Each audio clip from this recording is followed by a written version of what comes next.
मुंद्रा में हॉस्पिटल नहीं लाए गए, मुंद्रा में एजुकेशन नहीं लाया गया। 15 साल में अगर कुछ मुंद्रा को मिला है तो मुंद्रा को सिर्फ धोखा मिला है, और उस धोखेबाजी से अगर मुंद्रा को कोई आज बेकार कर रहा है तो वो नौजवान साहब पठान है। मेरे दोस्तों, साहब पठान का साथ दो। मेरे दोस्तों, आज आपके हौसला अफजाई की जरूरत है।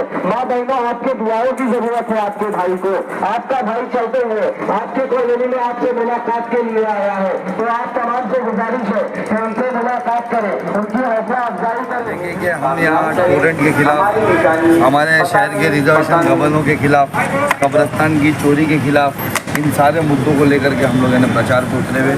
और आप देख रहे हैं कि मैं पैदल चल करके हर गली हर मोहल्ला हमारी माँ बहनों से मिल रहा हूँ, हमारे बुजुर्गों से मिल रहा हूँ, उनको दुआएं ले रहा हूँ।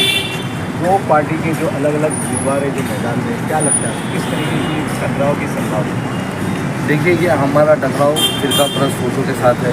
हमारा टकराव जो यहाँ की रिजर्वेशन ज़मीन खाली उनके साथ है, जिन्होंने हमारा कब्रिस्तान बेच दिया, हमारे शहर को बेच दिया, हम पे टोरेंट जैसी मुसीबत ला करके हमको यानी परेशान कर दिया, इन सब के साथ है। तो ये दोनों भी तो एक साथ में ही थे। जब सब चोरी हुई सब साथ में थे, जब टोरेंट हम पे लाया गया तो कमीशन खाते वक्त सब साथ में थे, जब हमारा कब्रिस्तान बेचा जा रहा था, स्लाटर हाउस बेचा जा रहा था, रोज़गार का जरिया बंद किया जा रहा था, तब साथ में थे। तो हमारा इनसे सबसे ही टकराव है हमारा। इंशाअल्लाह ताला हम आवाम के साथ खड़े हैं, हम आवाम की आवाज़ बन के खड़े हैं, और इंशाअल्लाह ताला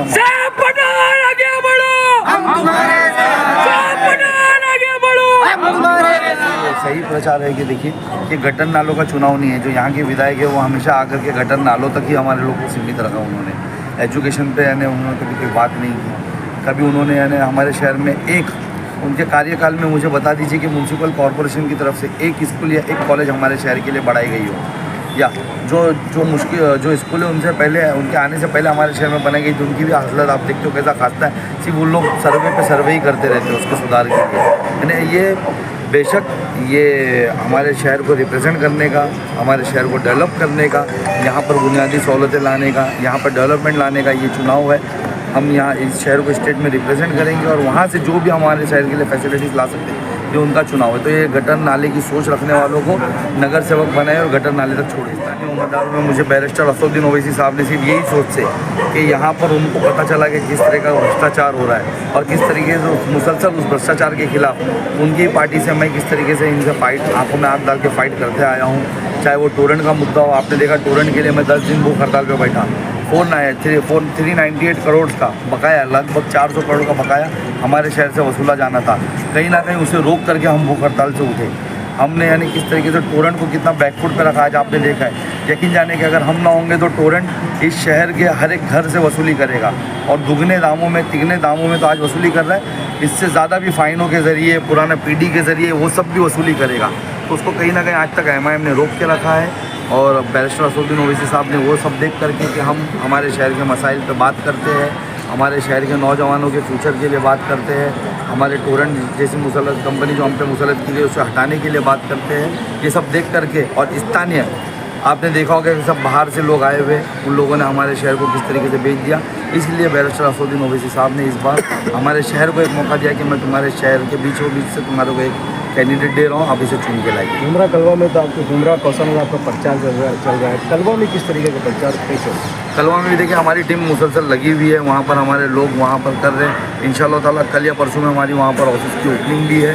कलवा में भी हम लोगों का ज़ोरों शोरों से देखिए कहीं ना कहीं सेकुलर सोच रखने वाले हमारे भाई हमें वहाँ से भी वोट देंगे, हमारे लोग जो वहाँ हैं वो भी वोट देंगे।